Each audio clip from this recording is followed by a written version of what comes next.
കേരളത്തിൽ തദ്ദേശ സ്വയംഭരണ സ്ഥാപന തെരഞ്ഞെടുപ്പ് നടന്നു. പലയിടങ്ങളിലും വർഗീയ സംഘടനകളുമായി കൊടുക്കലും വാങ്ങലും നടത്താൻ കോൺഗ്രസിനും UDF-നും ഒരു ശങ്കയും ഉണ്ടായില്ല. കുറച്ച് വോട്ട് വേണം, 2-3 സീറ്റ് വേണം. അതിനുവേണ്ടി എന്ത് രാഷ്ട്രീയ ചരിത്രവും കാണിക്കാം എന്ന നിലയിലേക്ക് അധപ്പതിക്കുന്ന UDF-നെയാണ് നാം കണ്ടത്. തെരഞ്ഞെടുപ്പിന് ശേഷം ചിലയിടങ്ങളിൽ മറയില്ലാതെ UDF-ന്റെ കോൺഗ്രസിൻ്റെ അംഗങ്ങൾ BJP ആയി നിന്ന നിൽപ്പിൽ മാറുന്നതും നമുക്ക് കാണാൻ കഴിയും. നമ്മുടെ നാടാകെ സ്തംഭിച്ചുപോയി. ആ ഘട്ടത്തിലും പ്രതികരിക്കാൻ കോൺഗ്രസ് നേതൃത്വം തയ്യാറായില്ല. അപ്പോൾ എത്രമാത്രം കനത്ത ദൗർബല്യമാണ് തുടരുന്നത് എന്നാണ് നാം കാണേണ്ടത്. ഇവിടെ BJP നടപ്പാക്കുന്ന ഒട്ടേറെ തെറ്റായ നടപടികളുണ്ട്.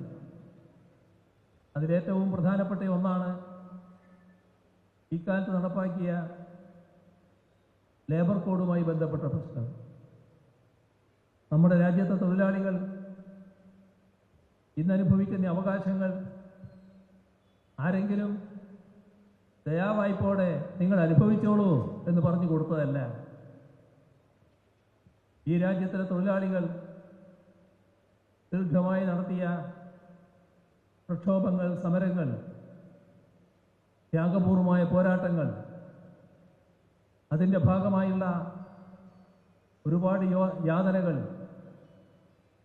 അറസ്റ്റുകൾ, ജയിൽവാസങ്ങൾ, മർദ്ദനങ്ങൾ, ലോക്കപ്പ് മർദ്ദനങ്ങൾ, ചിലപ്പോൾ രക്തസാക്ഷിത്വങ്ങൾ നമ്മുടെ രാജ്യത്തിലെ തൊഴിലാളി വർഗത്തിന് അനുഭവിക്കേണ്ടതായി വന്നിട്ടുണ്ട്. അങ്ങനെയാണ് ഓരോ അവകാശം നേടിയെടുത്തത്. ആ അവകാശങ്ങളാകെ ഒറ്റയടിക്ക് ഇല്ലാതാക്കുന്ന, കോർപ്പറേറ്റുകൾക്ക് എല്ലാ സൗകര്യങ്ങളും ചെയ്തു കൊടുക്കുന്ന,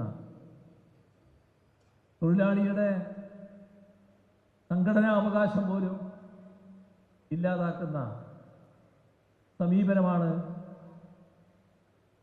കേന്ദ്ര ഗവൺമെൻറ് ഭാഗത്തുണ്ടായത്. അതിന് നേതൃത്വം കൊടുത്തത് BJP.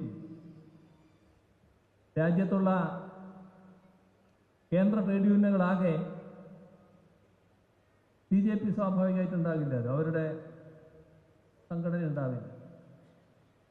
ബാക്കി എല്ലാവരും ഇതിൽ പ്രതിഷേധിക്കാൻ തയ്യാറായി. എല്ലാവരും കൂടിയുള്ള പ്രതിഷേധ പരിപാടികൾ രാജ്യവ്യാപകമായി സംഘടിപ്പിക്കാൻ തീരുമാനിച്ചു. ഈ വരുന്ന 12-ാം തീയതി പൊതുപണിമുടക്ക് നടത്താൻ രാജ്യവ്യാപകമായി തൊഴിലാളി സംഘടനകൾ തീരുമാനിച്ചു. എന്താണ് ഇവിടുത്തെ കോൺഗ്രസ് തീരുമാനിച്ചത്? ഇവിടെ CIT-യും AITUC-യുമായി യോജിച്ചുകൊണ്ട് സമരം നടത്താൻ പാടില്ല. INTUC-ക്കാരോട് അതിൽ നിന്ന് പിൻവാങ്ങാൻ രാഷ്ട്രീയമായ തീരുമാനത്തിൻ്റെ ഭാഗമായുള്ള നിർദ്ദേശം. എന്താണിത് കാണിക്കുന്നത്? ഇത് BJP-ക്കെതിരെയുള്ള BJP-യുടെ തൊഴിലാളി ദ്രോഹ നടപടികൾക്കെതിരെയുള്ള പ്രക്ഷോഭത്തെ ശക്തിപ്പെടുത്തുകയാണോ ദുർബലപ്പെടുത്തുകയാണോ ചെയ്യുക? വ്യക്തമല്ലേ ആ പ്രക്ഷോഭത്തെ ദുർബലപ്പെടുത്തലാണ്. അതാണ് കോൺഗ്രസും ലീഗും ചെയ്തത്. അവർ രണ്ടുപേരും കേരളത്തിലെ INTUC-യോടും STU-വിനോടും നിങ്ങൾ യോജിച്ച് നിൽക്കാൻ പാടില്ല എന്ന് പറയുന്നു. ഇത് പല കാര്യങ്ങളിൽ നാം കണ്ടതാണ്. കേരളത്തിലെ കോൺഗ്രസ് നേതൃത്വം BJP-യെ, സംഘപരിവാറിനെ പ്രീണിപ്പിക്കാൻ സ്വീകരിക്കുന്ന നിലപാടുകൾ പല ഘട്ടങ്ങളിൽ നാം കണ്ടിട്ടുണ്ട്.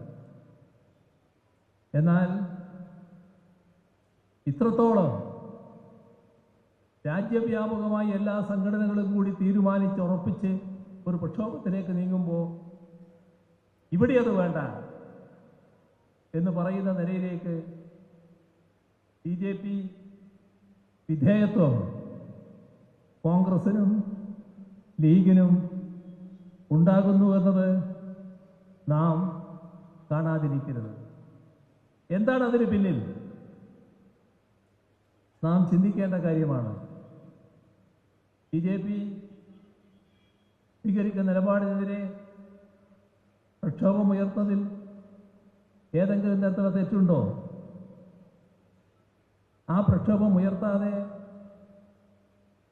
തൊഴിലാളി നേടിയ അവകാശങ്ങൾ സംരക്ഷിച്ചു നിർത്താൻ സാധിക്കുമോ? പക്ഷേ ഇവിടെ ആ കാര്യങ്ങളിൽ തീർത്തും BJP അനുകൂല നിലപാട് സ്വീകരിക്കുന്ന സമീപനമാണ് UDF-ന്റെ ഭാഗത്തുണ്ടായത്. ഇത്ര പച്ചയായി BJP-യെ, സംഘപരിവാറിനെ ശുദ്ധീകരിക്കുന്ന, അവരെ ന്യായീകരിക്കുന്ന സമീപനം എങ്ങനെയാണ് കോൺഗ്രസിന് സ്വീകരിക്കാൻ കഴിയുന്നത്?